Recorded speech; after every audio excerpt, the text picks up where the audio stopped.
On raconte que près de Brest, au fin fond d'une lande balayée par le vent, existe une base militaire dont le nom a été effacé des cartes. Les anciens l'appellent simplement la zone.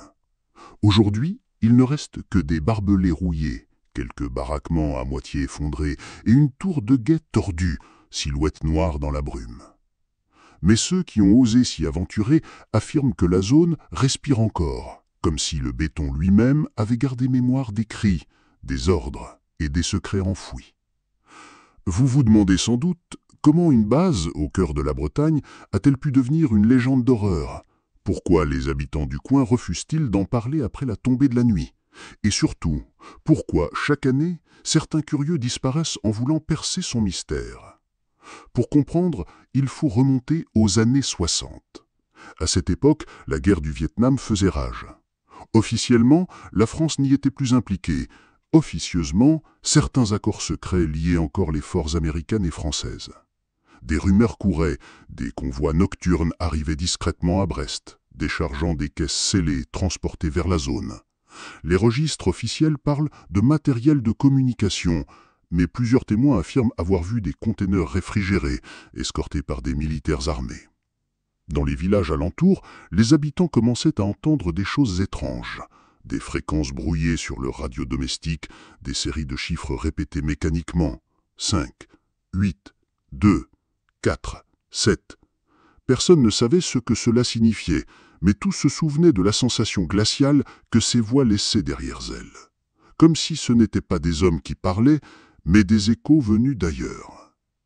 Une légende tenace raconte qu'un soir, une fillette a été entendue pleurant à travers les haut-parleurs abandonnés de la base. Sa voix se mêlait aux parasites, appelant à l'aide. Des jeunes du village, intrigués, s'étaient aventurés près des grilles. Ils jurent avoir vu une silhouette d'enfant, pieds nus, les yeux vides, qui disparaissait dès qu'on tentait de l'approcher. Vous pensez peut-être que ce n'est qu'une histoire inventée pour effailler les curieux.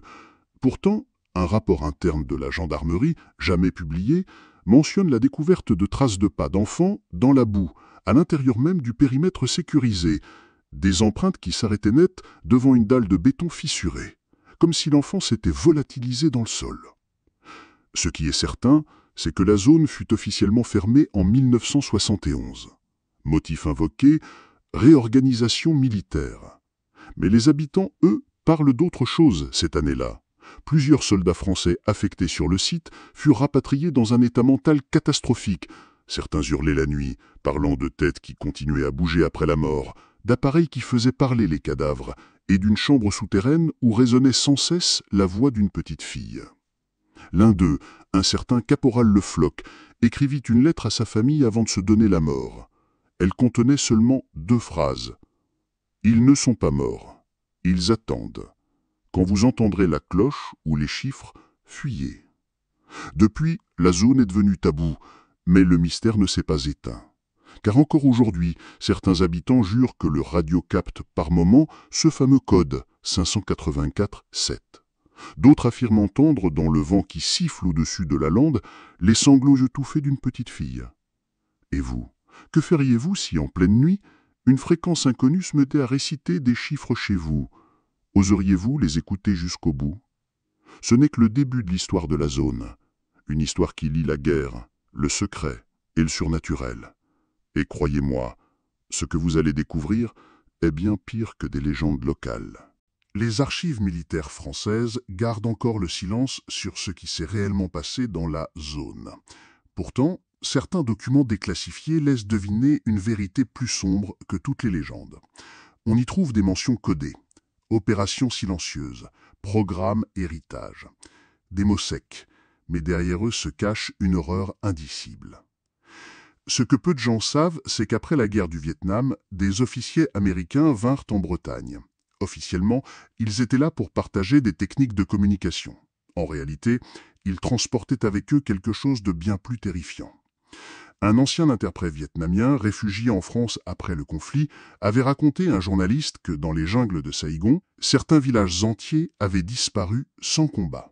Pas de balles, pas de bombes. Juste un silence irréel, comme si les habitants avaient été aspirés hors de ce monde. Il évoquait des têtes conservées dans des caissons, reliées à des machines qui émettaient des signaux radio incompréhensibles. Des têtes qui, disait-il, continuaient à parler bien après la mort de leur propriétaire. Vous pensez sans doute impossible. Et pourtant, un ancien soldat français affecté à la zone en 1969 confirma sous serment avoir vu ces caissons. Des boîtes métalliques alignées dans une salle souterraine, reliées par des câbles à une antenne centrale. Dans chacune reposait ce qui ressemblait à une tête humaine. Les yeux étaient clos, mais les lèvres bougeaient faiblement, murmurant des séries de chiffres. Et sur les moniteurs, les ondes s'affolaient à chaque fois que quelqu'un entrait dans la pièce. Imaginez un instant, entrer dans une chambre froide, sentir l'odeur métallique, entendre le souffle des ventilateurs, et au milieu de tout cela, des voix chuchotant depuis des cadavres. Selon ce soldat, les officiers américains affirmaient que ces unités n'étaient pas des cadavres, mais des relais de communication perfectionnés. Ils disaient que les morts pouvaient devenir des émetteurs idéaux, plus de peur, plus de trahison, seulement des codes transmis sans fin. Mais certains militaires français n'y voyaient qu'une profanation insoutenable. Un soir, une panne électrique plongeait la base dans l'obscurité. Ce témoin raconta qu'il avait entendu, dans le noir, les têtes se mettent à crier. Pas de chiffres cette fois, mais des supplications. Des voix d'hommes, de femmes et d'enfants. Il en était sûr, au milieu de ce vacarme, une voix de fillette répétait « Laissez-moi sortir ». Les officiers américains ordonnèrent de taire l'incident. Mais les rumeurs se propagèrent. Certains soldats refusaient de descendre dans les sous-sols. D'autres buvaient jusqu'à s'endormir pour échapper au cauchemar. Tous entendaient tôt ou tard cette petite voix dans leur sommeil. Et ce n'était pas tout. Dans les villages proches, on commençait à retrouver des animaux morts, alignés de manière étrange, les yeux ouverts, fixant un point invisible. Les paysans disaient que la malédiction de la zone contaminait tout ce qui vivait autour. Un soir de 1970, un groupe de recrues disparut lors d'un exercice de nuit autour de la base. Leurs corps furent retrouvés 2 jours plus tard, à quelques kilomètres, les oreilles couvertes de sang. Aucun n'avait de blessure apparente. Le rapport officiel parla de crise cardiaque collective, mais qui peut croire à une telle explication? Et toujours cette même séquence revenait dans les carnets, dans les enregistrements brouillés. 5 247. Comme si ce code était la signature du projet.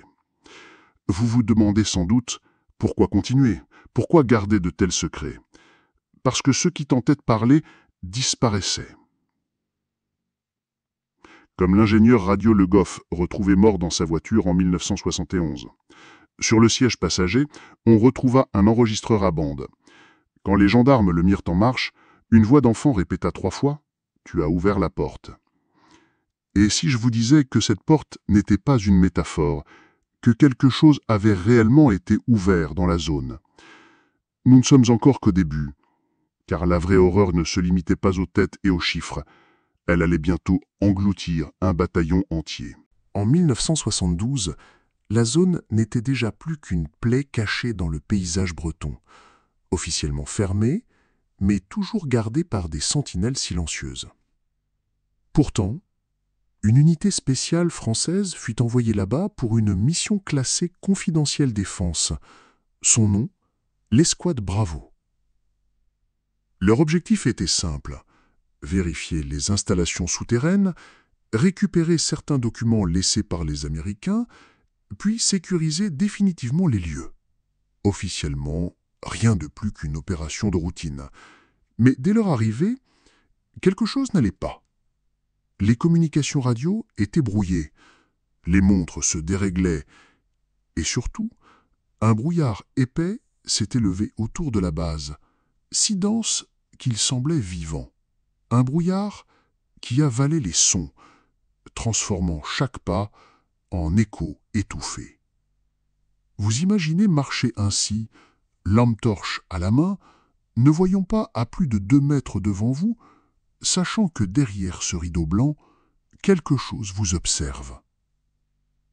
Les premières heures, Bravo Unit avança prudemment, notant chaque bâtiment, chaque entrée scellée. Puis, un message étrange résonna dans les casques, une voix métallique récitant « 5, 8, 2, 4, 7 ». Les soldats crurent d'abord à une plaisanterie, mais le code se répéta, encore et encore, jusqu'à ce qu'un d'eux arrache son casque, les yeux emplis de terreur. C'est alors qu'ils trouvèrent le premier corps. Un soldat, agenouillé, les mains serrées sur ses oreilles comme s'il avait voulu arracher un son trop insupportable. Ses yeux étaient ouverts, mais vides, et ses lèvres bougeaient encore, répétant silencieusement le même code. Un malaise s'installa. Le capitaine ordonna de progresser, mais déjà, certains refusaient. L'un d'eux déclara avoir vu une silhouette d'enfant traverser le brouillard, tenant une poupée brûlée. Personne n'osa vérifier. Dans la nuit suivante, le brouillard s'épaissit encore. Les radios crachaient des grésillements, entrecoupés par des pleurs d'enfants. On raconte que les soldats se mirent à entendre la voix dans leur propre tête, chuchotant leur nom, révélant des souvenirs intimes que personne d'autre ne pouvait connaître. À l'aube, il ne restait plus que la moitié. Certains avaient disparu sans bruit, comme avalés par le brouillard.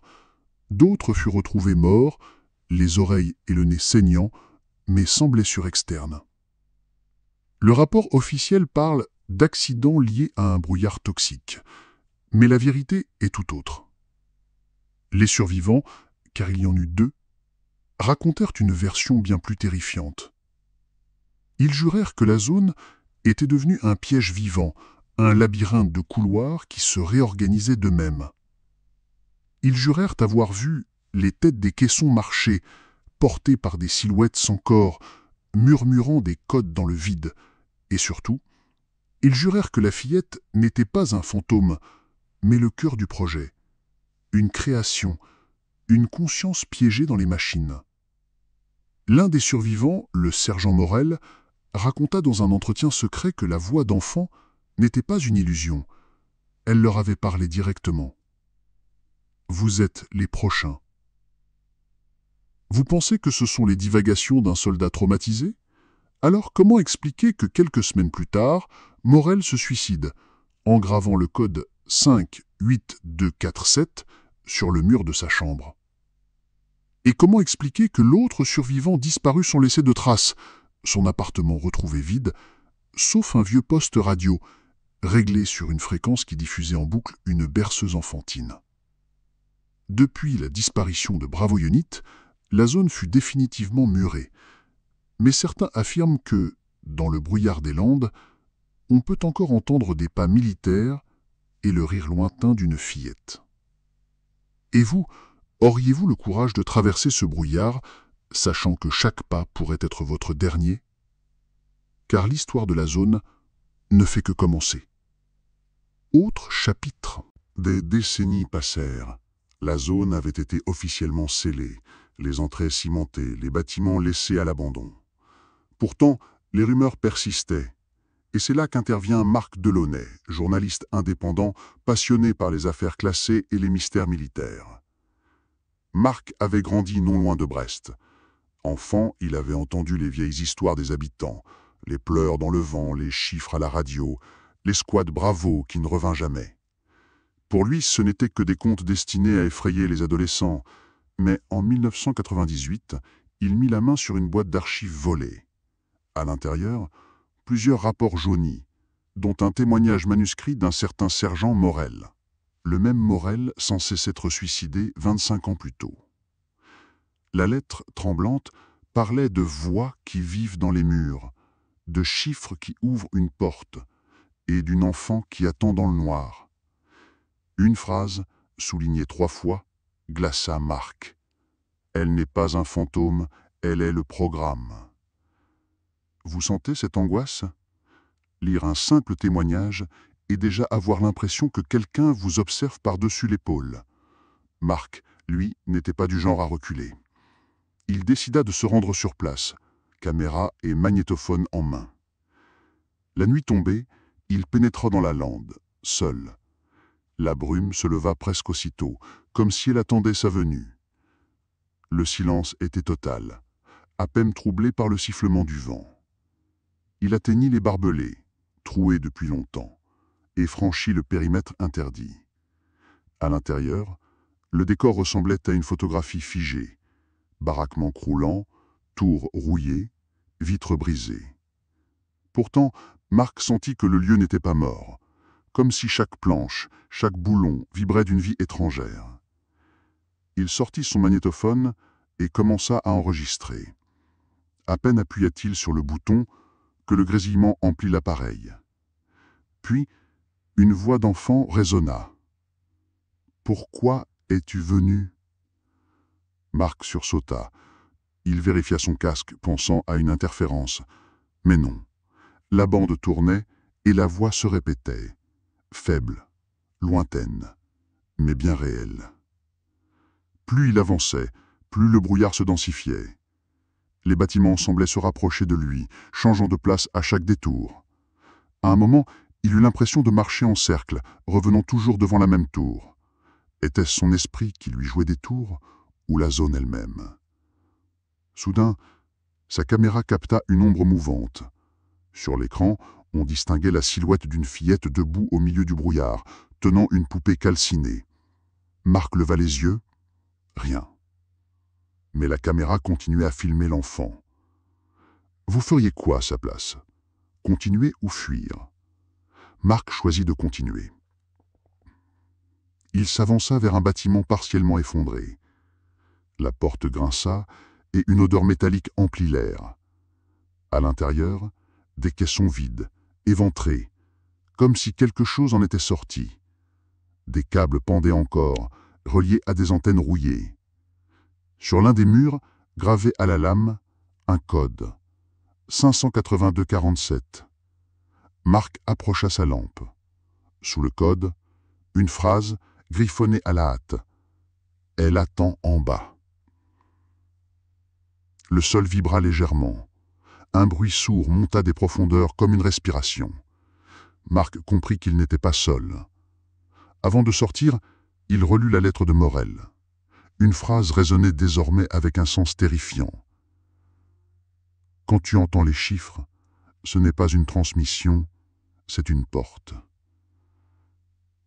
Ce soir-là, Marc Delaunay rentra chez lui, les mains tremblantes mais vivant. Pourtant, ses proches affirment qu'il ne fut jamais plus le même.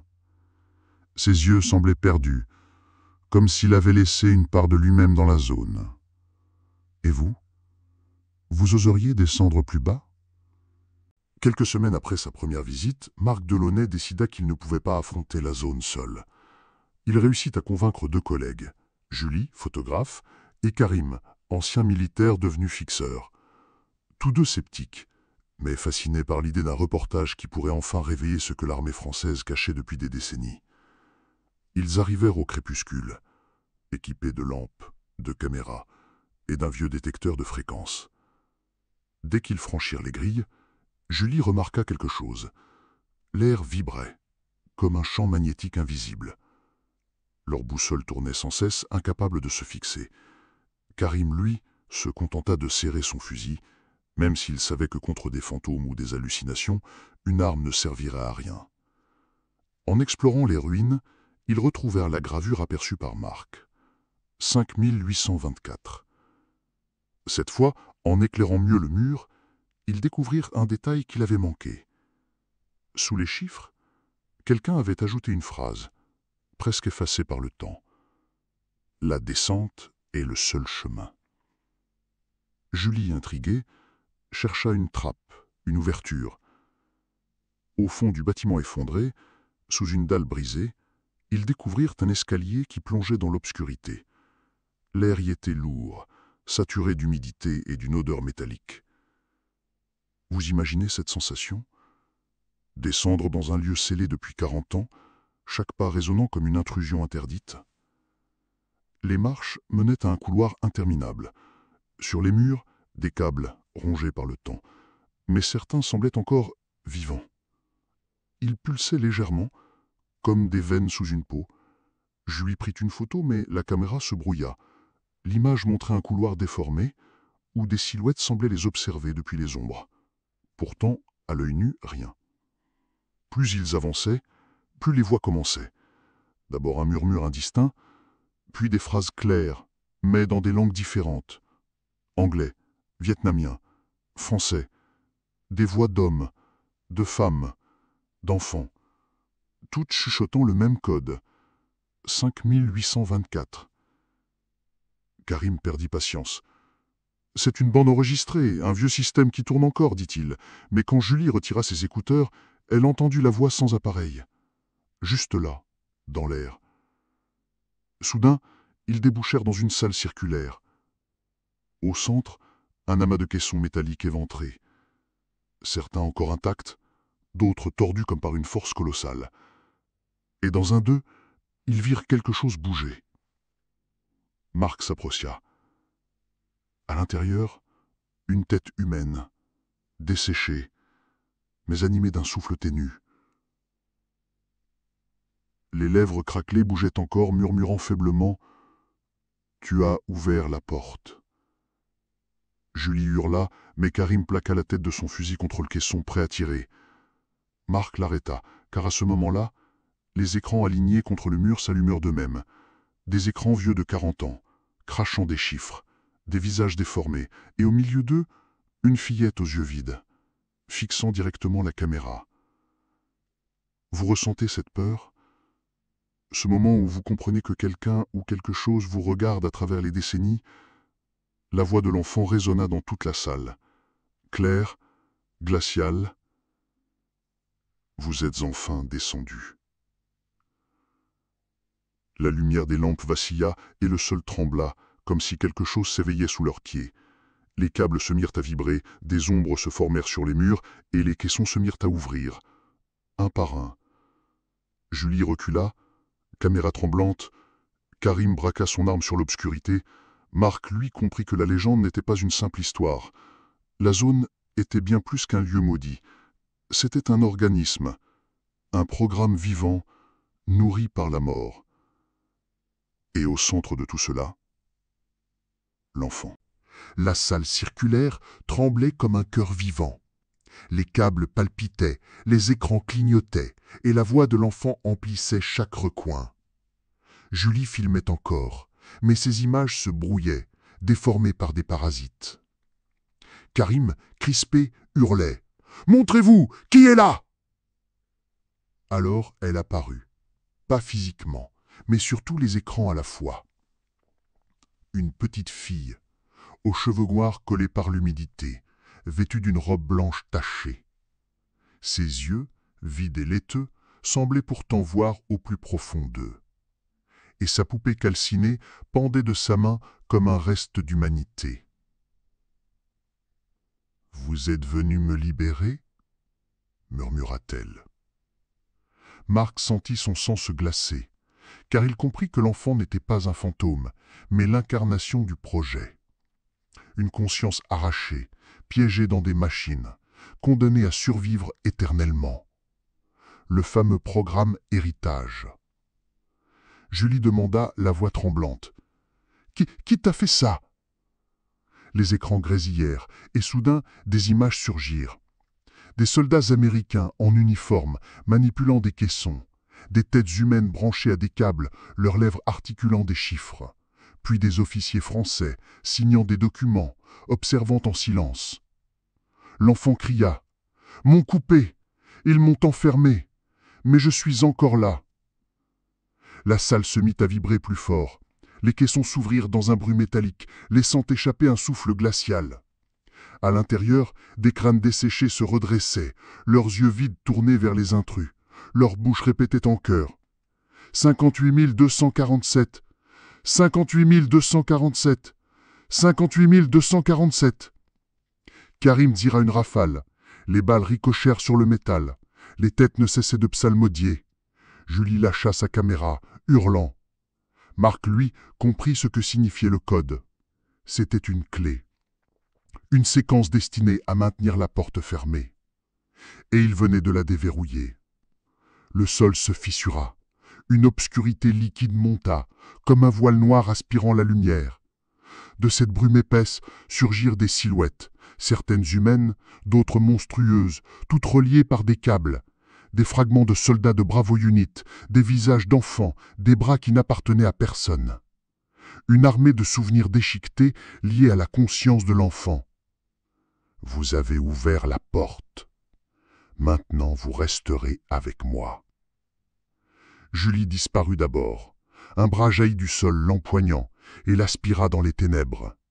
Son cri résonna longtemps, avant de s'éteindre brutalement. Karim tenta de fuir, mais la brume l'enveloppa, et ses hurlements se transformèrent dans un gargouillis inhumain. Marc resta seul. Son magnétophone continuait à tourner. Tremblant, il le porta à sa bouche. « Si quelqu'un trouve cet enregistrement, fuyez, ne venez jamais ici. Le code n'est pas un message, c'est une condamnation. 58 247, c'est la clé qui les réveille. » Un rire d'enfant éclata dans toute la salle. Les écrans montèrent désormais le visage de Marc, mais avec des yeux vides, identiques à ceux de la fillette. Puis tout devint noir. Quelques semaines plus tard, des randonneurs trouvèrent la caméra de Julie dans les Landes. L'image, brouillée, montrait le brouillard et dans le loin, une silhouette d'enfant tenant une poupée brûlée. La bande s'arrêtait sur une voix chuchotant « À ton tour ». Et depuis, chaque fois que la fréquence 58 247 réapparaît sur une radio en Bretagne, quelqu'un disparaît. Alors si une nuit vous entendez ces chiffres, aurez-vous la force d'éteindre le poste ou laisserez-vous la porte s'ouvrir à nouveau ?